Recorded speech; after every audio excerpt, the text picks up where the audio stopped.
हिंदू बस्ती बसी हुई है यहाँ पर, तो हम मुसलमान को नहीं चाहते कि हमारे यहाँ बसे। कि मुस्लिम समाज है ये, अगर कोई हिंदू समाज का लेता तो उसको हमें कोई विरोध नहीं था। आपको बता दें कि हमारे देश हिंदुस्तान में आजकल अबू धाबी के क्राउन प्रिंस शेख खालिद बिन मोहम्मद बिन जायद अल बयान आए हुए हैं और इनका स्वागत हमारे प्रधानमंत्री नरेंद्र मोदी जी कर रहे हैं। तो वहीं दूसरी तरफ कुछ ऐसे लोग हैं जो हमारे देश को बदनाम करने में लगे हुए हैं और इस बात का फैसला हमारे दर्शक ही करेंगे कि इससे हमारे देश की छवि दूसरे देशों में कितनी धूमिल हो रही है। आपको बता दें कि पहली घटना उत्तराखंड के रुद्रप्रयाग की है, जहां बोर्ड लगा दिए गए कि यहां मुस्लिम समुदाय का प्रवेश वर्जित है। यहां ना कोई फेरी वाला मुसलमान आ सकता है, ना कोई घूमने वाला, और अगर कोई भी मुस्लिम समुदाय का व्यक्ति नजर आता है तो उसको 5,000 रुपए का जुर्माना देना पड़ेगा।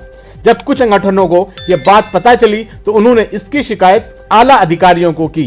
पुलिस ने संज्ञान लिया और सारे बोर्ड हटवा दिए गए और ये चेतावनी भी दी गई कि अगर दोबारा ऐसी घटना हुई कड़ी कार्रवाई की जाएगी। रुद्रप्रयाग पुलिस का ये साहसिक कदम है, इसकी जितनी भी सराहना की जाए वो कम है। लेकिन जब यह खबर मुस्लिम देशों में या क्रिश्चियन बहुल देशों में जाती है तो वहां रह रहे हमारे लाखों हिंदू भाइयों को कैसा महसूस होता होगा, वो कितना असहज अपने को पाते होंगे। वहीं दूसरी घटना मुजफ्फरनगर की नई मंडी के भरतिया कॉलोनी की है, जहां एक बैंक ने एक घर नीलाम किया था जिसे एडवोकेट नदीम ने खरीद लिया। मकान मुसलमान ने ले लिया, इसलिए उसका विरोध किया जाने लगा। यहाँ लोग कहने लगे कि मुस्लिम को यहाँ हम नहीं रहने देंगे। देखिए ये महिला कविता क्या कह रही है। आपका नाम? मेरा नाम कविता रानी है। कविता जी, यहाँ भरतिया कॉलोनी में क्या हो रहा है? एक मुस्लिम परिवार यहाँ आके रहने शुरू किया है तो उसको लेके विरोध हो रहा है, क्या है पूरा मामला? पूरा मामला ये, जो हिंदू बस्ती बसी हुई है यहाँ पर, तो हम मुसलमान को नहीं चाहते कि हमारे यहाँ बसे। ये है जो बाहर से आए हुए जैसे भी करके आए या दंगा फैलाने के लिए आए हैं, इनकी सोच बहुत खराब है, इसलिए हम नहीं चाहते कि ये यहाँ पे बसे। उन्होंने मकान खरीदा है, हाँ, पैसे दिए हैं, बैंक के, हाँ जी, क्या ऐसे कैसे नहीं कर सकते? क्योंकि बैंक के द्वारा जो वो आए है उनसे फर्जी नाम लिख के तब लिया गया ये। मान लो अपना नाम नहीं खोला इन्होंने। अगर कोई व्यक्ति रह रहा है हाँ जी, मकान में, इसके पीछे विरोध का क्या कारण है? विरोध का क्या कारण ये है कि मुस्लिम समाज है ये, अगर कोई हिंदू समाज का लेता तो उसको हमें कोई विरोध नहीं था। दिक्कत परेशानी क्या है एक्चुअली, समस्या क्या है? समस्या ये है क्योंकि ये लोग किसी के भी नहीं हुए, क्योंकि दंगा फैलाने में सबसे आगे होते हैं, हथियार वगैरह औजार वगैरह सब कुछ इनके पास मिलेंगे। ये छोटे से मकान में भी 50 आदमी रह सकते हैं और इनकी षड्यंत्र जो रचते हैं ये हिंदू के प्रति रचते हैं। अब बंगाल में देखिए, बंगाल में क्या किया गया, करा हिंदू के साथ क्या करा।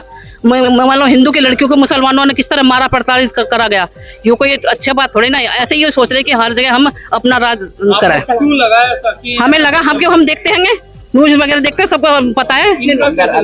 यहाँ किस तरह की गतिविधियां हो रही, क्या इन्हें देख के आपको? इन्हें अभी नहीं देखा, लेकिन आगे को यही माहौल होना है। अभी ये भी हाँ जी बता रहे, ये गोपनीय तौर पर रह रही है यहाँ पे, लेकिन क्यों अगर इनके मन में छल कपट नहीं होता तो ये सामने खड़े को बोलते क्यों भाग गए रात में, क्यों गिरते हैं कटिया है? क्या मतलब है इनका गिरना कटिया? मतलब चोरी छुपे ये काम करना चाहते हैं। ये ऐसा यहाँ नहीं होने का इस मोहल्ले में। कितने लोग हैं इसमें? यहाँ कम से कम 35-40 लोग हैं। उस इसमें की महिला भी है, नमाजी पढ़ती है, सब कुछ करते। लेकिन आज तो ये है, कल को यहाँ भैंस कटेगी, इनका जुलूस निकलेगा, सब कुछ होगा, लेकिन हम सहन नहीं करने के बिल्कुल भी। हम इन्हें बिल्कुल रहने चाहे, हम मर जाए कट जाए, लेकिन हम यहाँ रहने नहीं देने के। अगर ये नहीं जाते तो फिर आप क्या करेंगे? हम विरोध करेंगे इनका, हम निकलना बंद कर देंगे इनका, चाहे हम कितने ही मर जाए लोग, लेकिन हम यहाँ बचने नहीं देने के इनको।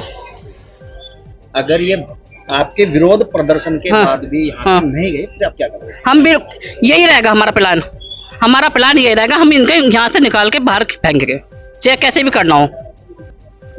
तो सोचिए, इससे हमारे मुल्क के बाहर हमारे देश की क्या छवि प्रस्तुत हो रही होगी, जबकि हमारा देश गंगा जमुनी तहजीब की एक जीती जागती मिसाल है।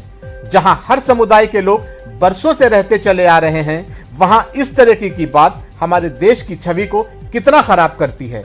और उस वक्त जब अबू धाबी के क्राउन प्रिंस हमारे देश में मौजूद हैं और हमारे प्रधानमंत्री उनका स्वागत कर रहे हैं, हमें सोचना होगा कि अगर ये सब चीजें मुस्लिम बहुल देशों में या क्रिश्चियन बहुल देशों में होने लगी तो हमारे करोड़ों भारतवासियों को कितनी कठिनाई का सामना करना पड़ सकता है। कानून और पुलिस को ऐसे व्यक्ति पर कड़ा एक्शन लेना चाहिए जो हमारे देश की छवि को खराब कर रहे हैं।